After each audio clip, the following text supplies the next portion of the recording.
Today is ngayon, tara mag-UFO tayo.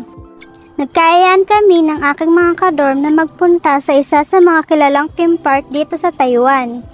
Sa mga oras na ito, naghihintay kami ng bus na masasakyan papunta sa train station. And fast forward, nandito na nga kami sa train station at ito na, pababa na kami ng Zhongli Station. O diba, ang bilis. At paglabas mo nga ng train station, makikita mo na ang mga taxi na nakapila dito sa harap. Sabi nila hindi ka daw nakapag-Taiwan kapag hindi ka nakapunta dito. Nagtaxi na nga lang kami para mas mabilis. Hindi kasi namin alam yung bus na sasakyan papunta sa Liufu. Ang taray nga ng nasakyan namin taxi, pwede kang mag-sound trip. Di nga halata sa mga kasama ko na nag-enjoy sila sa biyahe.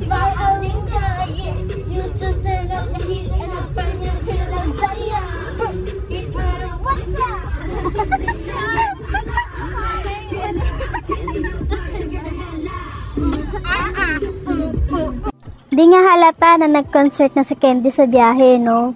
May kasama pa talagang pagsayaw. At nakarating na nga kami dito sa Liufu. First time ko nga lang palang makapunta dito. Dati sa TikTok ko lang to nakikita, ngayon napuntahan ko na. At nung nakapila na nga kami, nagtataka kami at bigla na lang nag-iiyakan tong dalawa.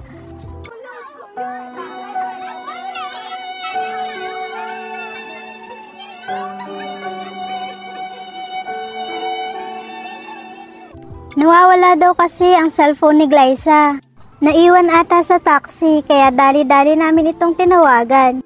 Mabuti na lang may number kami nung taxing sinakyan namin kasi siya ulit yung tatawagan namin mamayang pag-uwi. Nakumpirma na nga namin na naiwan nga sa taxi yung cellphone niya. Kaya ang sabi ng driver, hintayin na lang daw namin siya at ibabalik niya.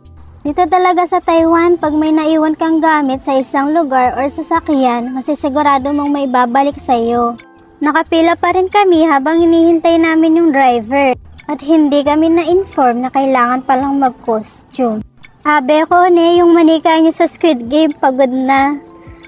And finally, the long wait is over. Oh, English yun na, huwag kang ano dyan, parang di ka nag-grade 2. Huy, nangaaway.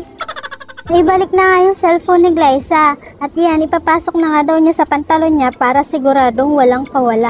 Finally, after 48 years, nakapasok na kami dito sa loob. Sobrang lawak nga pala nito, no?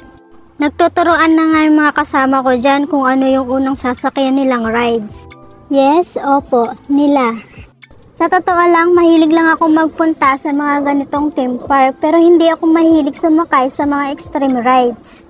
Pero kung mga pambatang rides, pwede pa siguro. Tulad niyan, pambata pero nakakahilo, huwag tayo dyan. At eto na ng Vikings, ang unang sinakyan nila. Hindi kami sumakay ni Boo, naghintay na lang kami dito sa tabi. Habang naghihintay kami, napatingin naman kami dito sa kabila. Para siyang Wild River ng Star City. Sabi ko, sasakay ako dyan, pero sabi ko lang pala yun. Pagkatapos nga nilang sumakay sa Vikings, naglakad-lakad pa kami. Kung mapapansin nyo, pang Halloween pa yung decorations dyan. At dahil holiday, sobrang dami ng tao. Hindi na namin to nalibot ng buo. Naubos kasi ang oras namin sa kakahintay sa mga mahabang pila sa mga ride. Pati sa mga bilihan ng pagkain. Ang hahaba din ng pila. O siya, hanggang dito na lang. Salamat sa panonood. Bye!